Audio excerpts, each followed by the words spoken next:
Vamos ahora a leer en el libro del Apocalipsis, en el capítulo 11.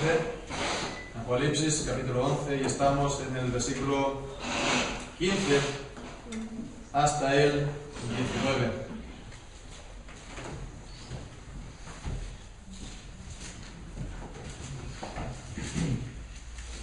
Dice así la palabra del Señor. El séptimo ángel tocó la trompeta, y hubo grandes voces en el cielo que decían: los reinos del mundo han venido a ser de nuestro Señor y de su Cristo, y Él reinará por los siglos de los siglos. Y los 24 ancianos que estaban sentados delante de Dios en sus tronos se postraron sobre sus rostros y adoraron a Dios, diciendo: te damos gracias, Señor Dios Todopoderoso, el que eras, el que eres, y que eras, y que has de venir, porque has tomado tu gran poder y has reinado. Y se airaron las naciones, y tu ira ha venido, y el tiempo de juzgar a los muertos, y de dar el galardón a tus siervos los profetas, y a los santos, y a los que temen tu nombre, a los pequeños y a los grandes, y de destruir a los que destruyen la tierra. Y el templo de Dios fue abierto en el cielo, y el arca de su pacto se veía en el templo. Y hubo relámpagos, voces, truenos, y un terremoto y grande granizo. Amén. Señor, bendiga su santa palabra. Al llegar al final del capítulo 11 del Apocalipsis, pues ya hemos alcanzado la primera mitad del libro. Estamos pues en el Ecuador del libro del Apocalipsis, ¿no?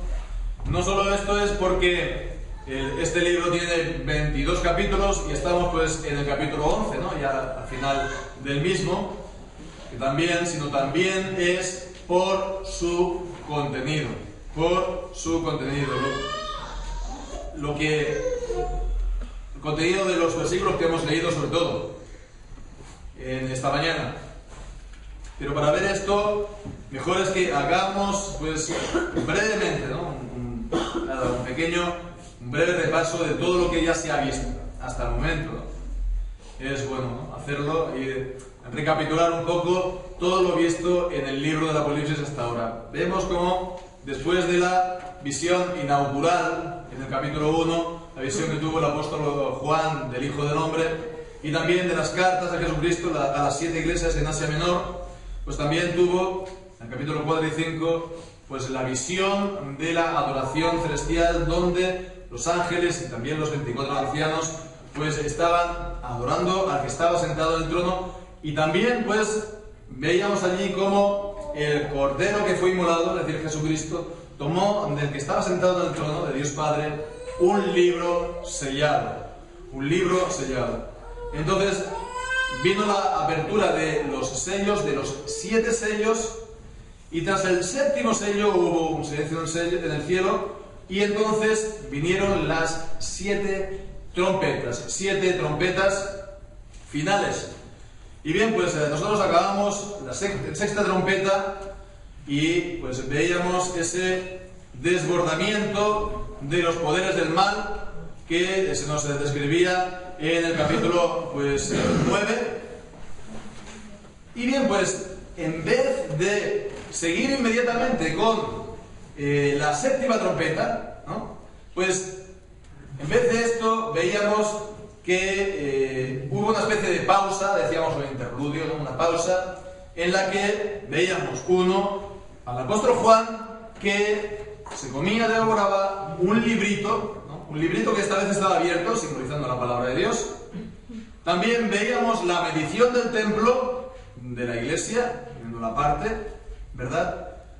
Santificándola y preservándola al Señor. Y después, por último, estos dos testigos, veíamos la potestad de ellos, de su ministerio, de su palabra, y también pues que iban a continuar su ministerio, pues el ministerio de la palabra de Dios, la predicación de la palabra de Dios al mundo, su ministerio profético, pues en medio de todo tipo de pruebas y todo tipo de persecuciones que ha habido a lo largo de los siglos, a lo largo de este tiempo, y que también pues las habrá en el futuro. Bien, pues entonces llegamos ahora sí ya de esta manera a la séptima trompeta. Entonces, de esta manera, ¿qué es lo que esta trompeta nos presenta? Pues ni más ni menos una visión del fin del mundo. La primera visión del fin del mundo en Apocalipsis. Y esto no en un sentido de los últimos días, en plural, ¿no? Sino del último día, el fin del mundo, ¿verdad? Entonces tenemos aquí un anticipo de lo que al final del libro, capítulo 21 y 22 de Apocalipsis, se encargará, digamos, de desarrollar, de ampliar, de explicar con más detalle. Bien, pues esto sin duda, ¿no?, a muchos les puede sorprender. ¿Cómo aquí está hablando del fin del mundo?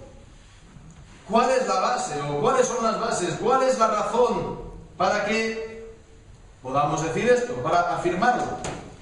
Pues las razones principales son tres razones principales en el texto. Primeramente, vemos qué es lo que dijeron los mismos ángeles y los mismos 24 ancianos, los que ellos están proclamando. En el versículo 15 vemos que están diciendo los ángeles: los reinos del mundo han venido a ser de nuestro Señor y Jesucristo. Vemos, está hablando en pasado, ya ha ocurrido, han venido a ser. O en el versículo 17 dice: te damos gracias, Señor Dios Todopoderoso, el que eras y que eres y que eras y que has de venir, porque has tomado tu gran poder. Otra vez en pasado dice: y has reinado. Por supuesto que el Señor Jesucristo siempre reina, Dios siempre reina. Dios es soberano sobre la rebelión de las naciones, simbolizada en el Antiguo Testamento y en los Salmos como el fragor de muchas aguas, el fragor de los mares. El Señor se sienta por encima, es soberano, pero aquí está hablando de reinar conscientemente sobre el pueblo que se le somete. Él dice: has reinado. Y entonces pues vemos que esto se completa con lo que dice en el versículo 18 sobre todo. Dice que se irán las naciones, tu ira ha venido, y dice: el tiempo de juzgar a los muertos y de dar el galardón a tus siervos, los profetas y los santos y los que temen tu nombre. Entonces vemos, ha venido el tiempo de juzgar a los muertos. Entonces, ¿qué es esto? Sino el juicio final. ¿Qué es esto sino el juicio final precedido por la resurrección de los muertos? Seguido también dice por el galardón, ¿no? Dice: dar el galardón a tus siervos profetas, ¿no? La recompensa eterna para los siervos de Dios, y por otra parte también para los impíos, porque dice también a los que destruyen la tierra. Entonces vemos, está bien claro, está hablando, por lo que aquí se nos dice, del juicio final. Las mismas palabras del texto en este pasaje. No puede ser otra cosa, referirse a otra cosa que al fin del mundo. La segunda razón, decíamos que había tres, esta era la primera. La segunda razón vemos que es podemos decir así, la composición del libro del Apocalipsis mismo, es decir, la manera como el libro del Apocalipsis ha sido escrito, o el orden que vemos, que encontramos en él. Hablábamos en este repaso, ¿verdad?, de lo visto hasta ahora en Apocalipsis al inicio del capítulo 4 y el capítulo 5. Nos acordamos esa adoración en el cielo de los ángeles y los 24 ancianos. Y allí apareció el libro sellado. El libro sellado, pues, que está simbolizando, significa la consumación de los planes de Dios, de los propósitos de Dios, que estaba pues en un libro sellado, entonces bajo la forma de un testamento. Tomó pues ese libro el Cordero Inmolado, el Señor Jesucristo, y entonces ha ido abriendo el sello, cada sello, los 7 sellos que tenía el libro. Y bien, pues una vez se han abierto todos los sellos, se completa, ¿verdad?, los planes del Señor, se consuman sus propósitos, los propósitos de Dios, los planes de Dios han llegado a su cumplimiento, ¿verdad? ¿Cuáles son esos planes? Pues entonces, el de traer todas las cosas a los pies de Cristo. El de traer todas las cosas, ¿verdad?, bajo la sujeción, la sumisión al Señor Jesucristo, y es lo que aquí dice que, pues, que todos los reinos de este mundo han venido a ser de nuestro Señor y de su Cristo, de su Hijo, y Él reinará por los siglos de los siglos. De esta manera, pues, vemos, ¿no?, que si en el capítulo 4 y capítulo 5 aparecían ángeles y 24 ancianos, aquí ahora también vuelven a aparecer ángeles y ancianos. Entonces vemos que, por este orden, ¿no?, ya se ha acabado, se ha abierto el libro, ya entonces muestra que ya no hay nada más, ya es el fin del mundo. Entonces, si se completan los propósitos de Dios, si ya se completan los propósitos de Dios, esto significa que ya no continúan. Y si ya no continúan, es que ya es el fin del mundo, ¿verdad? Bien, pues la tercera razón por la cual también vemos que es el fin del mundo es el contexto mayor de la Escritura. ¿Por qué? El contexto mayor de la Escritura, es decir, a la luz de toda la Escritura, a la luz del conjunto de toda la Biblia. ¿Por qué? Pues porque la Biblia vemos que asocia el toque de trompeta con la victoria final de Dios sobre sus enemigos. Esto vemos en la historia de la salvación en el Antiguo Testamento, lo vemos sobre todo en el momento, en el suceso de la conquista de Jericó, en el tiempo de Josué, cuando el pueblo dio vueltas alrededor de Jericó por 7 días tocando las trompetas, y fue pues en el último día cuando el pueblo tocó las trompetas y clamó y se cayeron abajo las murallas, y el pueblo pues conquistó la ciudad y la conquistó completamente. Así, esto sienta un poco, se puede decir, el patrón de la victoria de Dios asociada pues al toque de la trompeta, ¿verdad? Y es por eso que vemos en el Nuevo Testamento, por ejemplo, en el capítulo 24 de Mateo, en el versículo 31, allí leemos, dice que, y está hablando ya de la venida del Señor Jesucristo, el Señor Jesús mismo dice, y enviará a sus ángeles con gran voz de trompeta, y juntarán a sus escogidos de los 4 vientos, desde un extremo del cielo hasta el otro extremo. Y el contexto vemos es la señal del Hijo del Hombre en el cielo, versículo 30. Verán al Hijo del Hombre viniendo sobre las nubes del cielo con poder y con gran gloria. También encontramos esto mismo en Primera de Corintios, en el capítulo 15, Primera de Corintios 15, versículo 52. Y allí leemos, vamos a leer el versículo 51 también, dice, he aquí os digo un misterio, no todos dormiremos, pero todos seremos transformados. En un momento, en un abrir y cerrar de ojos, a la final trompeta, porque se tocará la trompeta y los muertos serán resucitados incorruptibles y nosotros seremos transformados. Vemos, está hablando del momento de la resurrección, previa pues al juicio final. De lo que decíamos está hablando el Apocalipsis. Se tocará trompeta, como también decía en Mateo 24, como también el mismo apóstol Pablo en 1 Tesalonicenses capítulo 4 y versículo 13. Y ahí leemos, dice, tampoco queremos, hermanos, que ignoréis acerca de los que duermen, para que no os entristezcáis como los que no tienen esperanza. Y leemos a continuación, ¿no?, en el versículo 16, porque el Señor mismo, con voz de mando, con voz de arcángel y con trompeta de Dios, descenderá del cielo, y los muertos en Cristo resucitarán primero. Entonces, otra vez, la venida del Señor Jesucristo, también el toque de trompeta, también la resurrección de los muertos, que es lo que también está hablando, se está refiriendo a Apocalipsis 11. Así pues, vemos que En general, la Biblia, especialmente el Nuevo Testamento, habla del toque de la trompeta como la victoria final. El regreso del Señor Jesucristo en gloria, la resurrección de los muertos y el juicio, juzgar a los vivos que hayan quedado hasta el momento de su venida y que serán transformados, los cuerpos de ellos serán transformados, y la resurrección de los muertos, para dar el galardón a cada uno, pues según haya sido también su vida. Así pues vemos ¿cuál es la temática del Apocalipsis? ¿De qué habla el Apocalipsis? ¿Cuál es su contenido?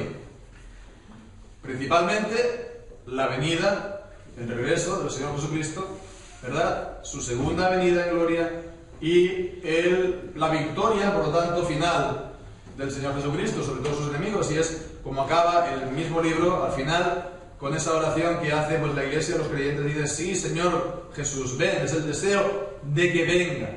Todo está entonces orientado, ¿verdad?, a ese deseo de regreso del Señor Jesucristo, por el cual nosotros debemos estar también esperando y velando. Entonces vemos, este es el único toque de trompeta que hay en Apocalipsis. Es el único toque de trompeta que hay. Entonces, ¿a qué se tiene que referir el único toque de trompeta que encontramos en el libro del Apocalipsis? Bueno, el único toque de trompeta, contando los 6 anteriores, por supuesto, pero quiero decir, después de esto ya no hay más. ¿No? Bien, pues entonces, ¿a qué se puede referir el último toque de trompeta en Apocalipsis? Pues el mismo sentido común nos dice que no se puede referir a otra cosa sino a la segunda venida del Señor Jesucristo, ¿verdad? A la resurrección de los muertos, al juicio final. Bien, pues aunque parece difícil, ¿no? Me parece esto difícil, pero hay gente que rechaza verlo así, que no lo ve, que no lo quiere, no lo hace así, ¿no? Seguramente esto sea la opinión mayoritaria en el mundo evangélico. Otra vez estamos hablando de la visión de los dispensacionalistas, de este pasaje. Hay incluso famosos autores en el día actual, ¿no?, también todavía vivos, ¿no?, que en sus predicaciones, en sus mensajes, también traducidos al español, sus comentarios, también sus Biblias de estudio, ¿no?, sus notas, etcétera, etcétera, pues siempre están aquí advirtiendo en este pasaje. Dice, no hay que confundir, no dice que hay que confundir este toque de trompeta con los que habla el Señor Jesús en Mateo 24, en 1 Corintios 15, dice, son dos cosas distintas. Y uno dice, bueno, ¿en qué se basa para decirlo? ¿Cuál es la base para decirlo? ¿En qué te basas en este texto y en el resto de la Biblia para diferenciar ambos toques de trompeta? Y entonces nos podemos preguntar, ¿cómo es posible que estos autores, que por otra parte son autores serios, no traen muchas cosas de lo que estoy diciendo, pues pueden pasar por alto cosas tan evidentes, tan claras, ¿no?, que en este mismo texto y en el contexto del libro del Apocalipsis, en el contexto también del resto de la Biblia? Pues la respuesta no es otra que es por sus prejuicios, sus opiniones, prejuicios, ¿no? Entonces es para de esa manera dar cabida, ¿no? Dar cabida ¿a qué? Al milenio del capítulo 20 de Apocalipsis, ¿no? Al milenio, o mejor dicho, a cómo ellos interpretan el milenio del capítulo 20, como 1000 años literales en los que pues Israel, interpretado como el pueblo judío actual, ¿verdad?, que no cree en el Señor Jesús, pues Israel, pueblo judío, no la iglesia del Señor Jesucristo, no los creyentes, sino no el Israel de Dios, sino el pueblo judío carnal, ¿no? Pues ellos pues van a disfrutar literalmente de las bendiciones, ¿no?, que encontramos en el Antiguo Testamento, prometidas, ¿no? Pero bueno, que ello comporta, uno, que el Señor Jesucristo esté reinando en Jerusalén durante 1000 años literales, y dos, se haya reconstruido también el templo en Jerusalén. Entonces vemos también con claras contradicciones, porque habrá gente que ya habrá pues resucitado, los creyentes en Cristo habrán resucitado, pero que habrán los impíos que no resucitarán hasta después del milenio. Con lo cual vemos que es como se suele decir, un cacao. Es una confusión completa lo que pues ellos La razón está claro, porque si Apocalipsis desde el capítulo 4-5 hasta el capítulo 11 está enseñando el transcurso digamos, de la historia hasta el fin del mundo, en estos 11 capítulos, ¿a dónde metemos el milenio? Después ya veremos el capítulo 20, pero en lo que hemos visto, si el capítulo 11 de Apocalipsis es el fin del mundo, ¿a dónde está el milenio en todo lo que hemos visto? Entonces, es por eso que ellos dicen, no, es otra cosa, es otra cosa. Y bueno, las consecuencias ya vemos, ¿no? Que no son ligeras. Se equivocan mucho y muchos hacen equivocarse también al pueblo de Dios. ¿No? Los hermanos dispensacionalistas pensamos que son hermanos porque mantienen otros puntos también fundamentales de la palabra de Dios, ¿no? Pero en cuanto a la interpretación del Apocalipsis y también de los últimos días, su error no es pequeño. No puede decir que no, son distintas opiniones. Sí, son distintas opiniones, pero uno de los dos está equivocado. Y si el error de uno, si los dispensacionalistas están verdaderamente equivocados, su error no es pequeño. Entonces vemos, porque están haciendo violencia a lo que la Escritura enseña con una claridad diáfana, ¿verdad? Como las lonjas que están diáfanas, como una claridad, pues, bueno, a la luz del día, ¿no? Porque hacen apartar los ojos del cielo, la esperanza del fin del mundo, la esperanza de la consumación de todas las cosas, para poner nuestra esperanza en algo inferior, que sería el milenio, tal como ellos lo entienden, sería algo inferior. Por mucha bendición que hubiera él, sería algo inferior. ¿Por qué? Porque el milenio no va a acabar con todo el mal del mundo. El milenio tampoco iba a acabar con toda la muerte. El milenio tampoco iba a acabar con toda la rebelión. Al final del milenio habrá rebelión, incluso ellos lo dicen, al final del milenio habrá rebelión. El diablo se saltará y traerá pues otra vez la última rebelión contra Cristo. Entonces, ¿qué solución es el milenio? Ninguna, tal como ellos lo entienden, quiero decir, ¿verdad? Pues no es la solución definitiva, ¿verdad?, al problema del mal, al problema del pecado. Entonces, hacen quitar, digamos, la esperanza el anhelo por el cielo, por la vida eterna, para ponerlo en algo inferior como es el milenio, tal como ellos lo entienden. En todo caso, hay que decir, con todo y con eso, que hasta la interpretación de los dispensacionalistas pues viene a confirmar todo lo que hemos venido diciendo. No voy a decir punto por punto, pero en líneas generales sí, viene a confirmar todo. ¿Por qué? Porque ellos no dicen que el Apocalipsis es orden cronológico, ¿verdad? Desde el capítulo 4 hasta el capítulo 22. Eso creo que solamente lo dicen los llamados historicistas, ¿no? Pero los diferencialistas no dicen esto, porque ellos están obligados a decir que, bueno, pues el capítulo 11, digamos, ¿a qué se corresponde aquí entonces, según ellos? Pues a lo que enseña, a lo que leemos en el capítulo 19. Capítulo 19, justo antes de la venida del Señor Jesús, segunda venida según ellos, y el milenio.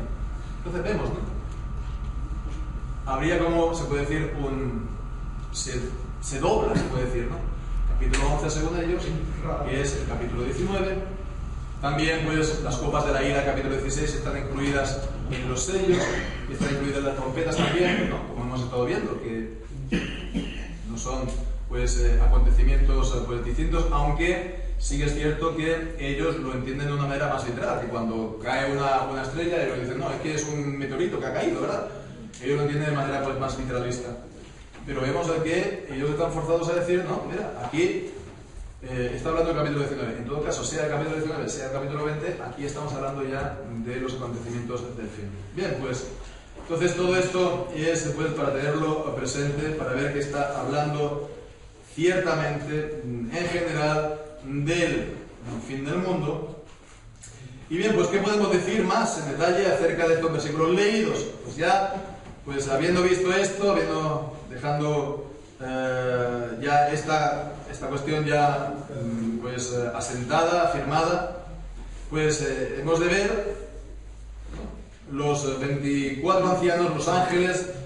Bueno, los 24 ancianos eran también seres angélicos, ¿no? Eran ángeles también, que estaban, como vimos en su día, en el capítulo 4 y 5, representando al pueblo de Dios en el Antiguo Testamento y en el Nuevo Testamento. Por eso 24, ¿verdad? De las 12 tribus y los 12 apóstoles, los 24 ancianos, representándolos. Y entonces vemos estos ángeles y estos 24 ancianos como también en capítulo 4 y 5 están adorando a Dios. Se entabla entre ellos una especie de diálogo. Empiezan siempre los ángeles como dirigiendo, ¿verdad? Alabando al Señor, y después responden los 24 ancianos. Entonces, de lo que leemos aquí, de lo que dicen, podemos destacar sobre todo 4 puntos. Vemos el capítulo 18, cuando dice que se airaron las naciones. Aquí, seguramente estamos viendo una cita, una alusión al capítulo, al Salmo segundo, cuando dice: ¿por qué se amotinan las gentes y los pueblos piensan con las cosas vanas? Se levantaron los reyes de la tierra y príncipes consultarán unidos contra Jehová y contra su ungido, diciendo: rompamos sus ligaduras y echemos de nosotros sus cuerdas. Esto, pues, que es la historia del hombre desde la caída de Adán, permanecerá hasta la venida del Señor Jesucristo. Entonces vemos, es el tiempo de la victoria final de Dios sobre la rebelión del mundo, sobre la rebelión de las naciones. Esto por un lado. Vemos más adelante, como hemos dicho, esta alusión a la resurrección. Vemos que dice en el mismo versículo 18, el segundo punto, dice: el tiempo de juzgar a los muertos. Entonces vemos, si se juzga a los muertos, como hemos dicho, es porque previamente hay resurrección. Es de lo que habla, por ejemplo, el profeta Daniel. Leemos en el capítulo 12 de Daniel, versículo 2. Capítulo 12, versículo 2 de Daniel. Dice: muchos de los que duermen en el polvo de la tierra serán despertados, unos para vida eterna y otros para vergüenza y confusión eterna. Por lo que dice también Juan capítulo 5, versículos 28 y 29. Juan 5, 28 y 29, que dice: no os maravilléis de esto, porque vendrá hora cuando todos los que están en los sepulcros oirán su voz, y los que hicieron lo bueno saldrán a resurrección de la vida, mas los que hicieron lo malo a resurrección de condenación. Bien, pues vemos que también ligado con esto, con la resurrección de los muertos, a continuación está hablando del galardón, de la recompensa que dice también en Juan capítulo 5, ¿verdad? Lo que hicieron lo bueno saldrán a resurrección de vida, lo que hicieron lo malo a resurrección de condenación. Es también lo que el apóstol Pablo enseña en el capítulo 2 de Romanos, en el capítulo 6 y el capítulo 10. Y dice: el cual Dios pagará a cada uno conforme a sus obras. Vida eterna a los que, perseverando en bien hacer, buscan gloria, honra e inmortalidad, pero ira y enojo a los que son contenciosos y no obedecen a la verdad, sino que obedecen a la injusticia. Tribulación y angustia sobre todo ser humano que hace lo malo, al judío primeramente y también al griego, pero gloria y honra y paz a todo el que hace lo bueno, al judío primeramente y también al griego, porque no hay acepción de personas para con Dios. Entonces, bueno, alguien podría decir: fíjate, aquí dice la Biblia claramente que Dios os juzgará según las obras, ¿no? Entonces, de esto algunos pueden decir: no, pues entonces vemos, somos salvos por las obras. Vemos que esto sería una manera falsa de razonar. Que Dios juzgue por las obras no significa que nosotros podamos ser salvos por las obras, porque Dios ciertamente juzga por las obras. ¿Cuáles son las obras? El Señor juzga según las obras, pues por la justicia del Señor Jesucristo, por su obediencia perfecta, que nos es imputada a nosotros, ¿verdad? A los creyentes. Entonces sí que somos nosotros salvos por las obras del Señor Jesucristo, que nosotros pues nos beneficiamos de ella por la fe. Y en cuanto a los que se pierden, sí, por supuesto, el Señor también los juzga y los condena por sus pecados. Con lo cual vemos el juicio, siempre el Señor lo hace en base, en función a las obras, ¿verdad? Y es por eso que somos salvos por las obras, por la justicia de Jesucristo. Y es también por eso que el Señor condena pues a los pecadores por sus pecados. Bien, pues entonces vemos, da el galardón, y aquí también vemos, primeramente habla de tus siervos los profetas. Aquí está hablando, por lo tanto, del testimonio fiel de la palabra de Dios. De la palabra de Dios no adulterada. De la palabra de Dios que ha sido trazada rectamente, ¿verdad? De que ha sido mantenida, pues, contra viento y marea y contra todas las oposiciones de los demás. Entonces, pues, vemos que da el galardón a sus siervos los profetas. Dios no olvida el testimonio fiel. Dios no olvida un vaso de agua fría que la gente no creyente da a los siervos de Dios o a los hijos de Dios. Cuanto menos el Señor va a olvidar el testimonio fiel que dan sus hijos en el mundo. No pensemos, pues, ni por un momento que el Señor, pues, olvida o que estas cosas son en vano. También dice que da el galardón a los santos. A los santos, aquellos que son apartados del mundo. El Señor mide el templo. El Señor, pues, mide el templo espiritual que es la iglesia del Dios vivo. Entonces, los santos son los que han sido santificados, que están apartados para Dios, que llevan, por lo tanto, una vida de fe y una vida de obediencia a Dios en su santa palabra. Entonces, estos son los santos, apartados para el Evangelio de Cristo, apartados para Dios. Y por último vemos que dice también, hay que dar el galardón a los que temen tu nombre. El temor a Dios siempre, pues, es una de las características, ¿no?, que marcan, ¿no?, que definen, que caracterizan a los creyentes, a los hijos de Dios.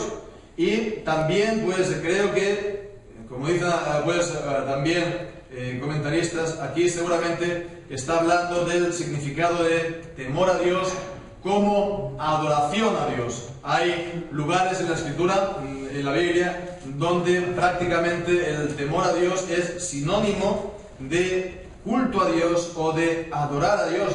El ejemplo más claro lo podemos ver en Segunda de Reyes, en el Antiguo Testamento, después del exilio de Samaria. Allí leemos en Segunda de Reyes, capítulo 17 y versículo 28. Vinieron, pues, otros pueblos a repoblar las tribus del norte, y entonces dice que trajeron a sacerdotes. Dice que vino uno de los sacerdotes que habían llevado cautivo a Samaria y habitó en Betel y le enseñó cómo habían de temer a Jehová. Entonces hicieron traer a un sacerdote de los antiguos que había en Samaria, de los antiguos que había en Israel, para que enseñaran a cómo tenían que temer a Jehová. Entonces, cómo tenían que darle culto, cómo tenían que darle adoración. Por supuesto que eso era también una adoración y un culto, pues pervertido, ¿no? No según el orden, no según la regulación, no según la verdad de la palabra de Dios. Pero en todo caso vemos que la palabra temor o temor de Jehová también en lugares está hablando de la adoración, con lo cual nos está también hablando de cómo ha de ser esta adoración, ¿verdad? Ha de ser con temor a Dios, ha de ser, pues, con reverencia, ha de ser, pues, no, pues, con prepotencia nuestra, con prepotencia carnal, con sumisión, ajustándonos a su santa palabra. Así pues vemos que hasta esto también el Señor lo va a galardonar. Las veces que también nosotros damos culto a Dios y nos esforzamos entonces a darle a Él la adoración, pues, temorosa, reverente, el Señor también, pues, el Señor es galardonador de todo esto. Pero no solamente, pues, a los que hacen, pues, todo esto, ¿no?, sino también dice, darle el galardón, por otra parte, de destruir a los que destruyen la tierra. El Señor es justo. Los que destruyen la tierra, ellos también serán destruidos. No habría que interpretar estas palabras en un sentido ecologista, ¿verdad? de que todo aquel que, bueno, construya una carretera o una autopista, pues, bueno, pues Dios le va a pedir cuentas, ¿no?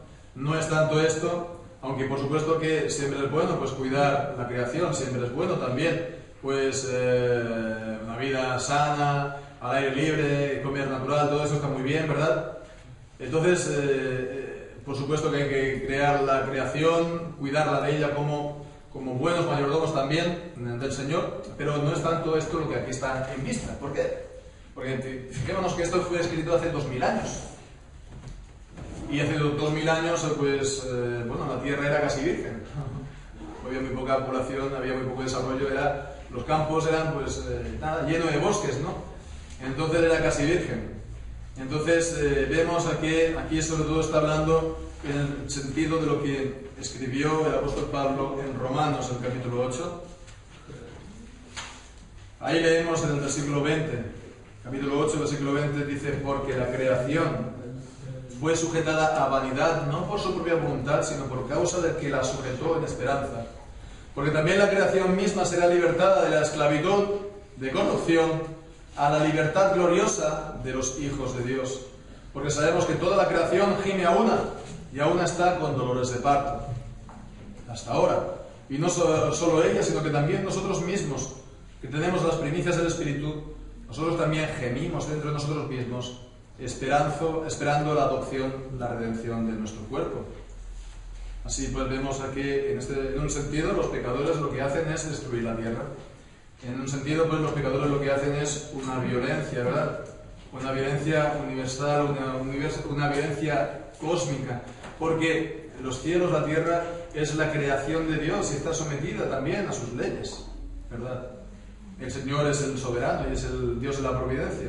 Y sin embargo ellos están en ella y están pues haciendo pecado en ella, y este pecado por tanto afecta pues a toda la vida de los hombres, afecta, podemos decir, a los cielos y la tierra. Entonces la condenación de ellos está agravada también por este mismo hecho. Vemos aquí, ¿no?, en la palabra de Dios. Por eso también se predica el arrepentimiento a toda la criatura, a toda la creación que está bajo el cielo, que nos dice Colosenses capítulo 1. Así, por lo tanto, vemos que también está hablando del galardón, en este caso condenación, de los impíos y de los pecadores, que conociendo a Dios, conociendo sus obras, no quieren dar la gloria a Dios, no quieren arrepentirse de sus pecados, no quieren creer en el Evangelio. Entonces el galardón de ellos, la condenación de ellos, también será justa. Bien, pues tras estos 4 puntos vemos también la visión final del versículo 19. Dice: el templo de Dios fue abierto en el cielo. El templo de Dios fue abierto.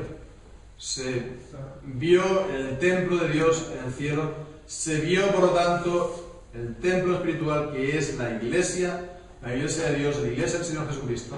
Esta iglesia que es invisible, ¿verdad? Ahora, a día de hoy, ¿no? Solo Dios sabe, uno por uno, pues todos los que son suyos, todos los que son salvos, todos los que son verdaderamente el cuerpo de Cristo invisible en todas las naciones de la tierra. Pues entonces en ese día será visto por todos. La iglesia invisible se hará visible. Entonces esta iglesia que fue durante el tiempo medida, protegida, salvaguardada, ahora se manifestará en toda su gloria. Y es también pues el capítulo 21-22 que explicará con más detalle la gloria futura, ¿verdad?, con la que aparecerá esta iglesia del Señor Jesucristo. Será vista por todos, en definitiva, por los ángeles y por todos los hombres, que la verán pues a la diestra de Jesucristo, viniendo Él en gloria. También vemos que se ve el arca del pacto. A todo esto pues vemos que en el libro de Apocalipsis siempre nos está hablando, a lo mejor no de una manera pues directa, pero siempre está en el trasfondo, ¿verdad?, del templo celestial. Entonces vemos el templo de Dios aquí, lo está citando, fue abierto y en él se vio el arca del pacto. En el lugar santísimo apareció estaba allí puesta el arca del pacto con los querubines, etc. Entonces, en el templo celestial, allí se ve también el arca del pacto. El templo celestial nos dice el libro de Éxodo, también vemos en el libro de Hechos, estaba hecho, el templo terrenal estaba hecho según la figura, según el modelo, el patrón del templo celestial. Y en el lugar santísimo, en el lugar santo de los santos, está el arca del pacto. El pacto de Dios, vemos, es el central. El arca del pacto es el corazón mismo del templo de Dios, donde Él mora. El pacto de Dios con Cristo, hecho desde antes de la fundación del mundo, por la cual el Padre va a dar a Jesucristo, a todos los que Él eligió. Jesucristo también se compromete a venir en el cumplimiento del tiempo, a nacer de mujer y someterse a la ley de Dios, y en su humanidad cumplir perfectamente la ley de Dios, para de esta manera ser el mediador perfecto entre Dios y también su pueblo, y cumplir toda justicia para su pueblo. Entonces vemos este pacto de la gracia que es firme, y de esta manera Jesucristo es el fiador de un mejor pacto, porque está basado sobre el pacto, las promesas y aún el juramento de Dios que nos enseña en Hebreos capítulo 6. Así, por lo tanto, esto es lo que está aquí hablando. En el último día también, se verá este arca, porque se verán a todos los escogidos de Dios que han sido verdaderamente salvos. ¿Por qué? Por la fidelidad de Dios a esta promesa del pacto, y también por la obediencia perfecta del Señor Jesucristo, según las condiciones de este mismo pacto. Entonces vemos, estas son las promesas del pacto, y este pacto concebido en la eternidad, el Señor ha dado que se administre ahora en el tiempo. Esta promesa que Él da y transmite a los creyentes de que seré el Dios de tu Dios y de tu descendencia para 1000 generaciones. Están solo los creyentes, y el Señor ha ordenado también el poner estas promesas, ¿verdad?, administrar estas promesas sobre los hijos de los creyentes. ¿Para qué? Para también poderlos así traerlos a ellos a la fe, para que ellos también puedan creer en esas mismas promesas que Dios primero ya se les administró a ellos. Entonces, para que sea por medio de esa promesa y no por otra, por las que ellos vengan a la fe. Y bien, de esta manera que ellos puedan verdaderamente llegar a ser verdaderos herederos de la promesa. Bien, por último, en este versículo 19 lo que vemos es, la última frase dice: hubo relámpagos, voces, truenos, un terremoto y grande granizo. Aquí en esta palabra podemos ver una alusión a la venida de nuestro Señor Jesucristo. No está aquí citado su nombre, pero podemos ver aquí una alusión a la venida de nuestro Señor Jesucristo. ¿Por qué? Estas palabras están muy claramente haciendo alusión, citando tal vez el Salmo 18, ¿no? El Salmo 18 que cantamos, ¿no?, que nos gusta tanto. Te amo, Señor, fortaleza mía. Entonces, allí también en la tribulación, David, como tipo de Cristo, él clamó al Señor, y entonces Dios responde, y entonces Dios viene a él, y vemos en ese salmo cómo se nos describe, que hubo relámpagos, granizos, tempestad, terremotos. Todo se conmueve porque Dios vino en ayuda de su siervo, en ayuda también de sus siervos vendrá el Señor Jesucristo en el último día. Vendrá a rescatarlos, vendrá a salvarlos, y cuando Cristo venga a los suyos, entonces vemos, será el cataclismo final, como enseña segunda de Pedro, los cielos ardiendo serán enrollados, y todo el mundo en su presente forma desaparecerá, y será ya el último día, la resurrección de los muertos y el juicio final. Entonces ya, hermanos, en conclusión y a modo también de breve aplicación, nos podemos preguntar ¿por qué este final del Apocalipsis, ¿no? Perdón, mejor dicho, ¿por qué este final del capítulo 11, aquí en el libro del Apocalipsis, ¿no? ¿Por qué esta breve descripción del cielo o del fin del mundo, si el libro continúa. Pues por eso mismo, si el libro continúa, entonces aquí podemos ver esto como un anticipo. Un anticipo, ¿verdad? Una descripción adelantado de lo que más adelante se va a detallar más en profundidad. Entonces, preguntarnos, ¿por qué este anticipo? Aquí, en este lugar. Podemos también avanzar dos razones. Primera, para que tengamos bien claro, la victoria es segura. La victoria, hermanos, es segura.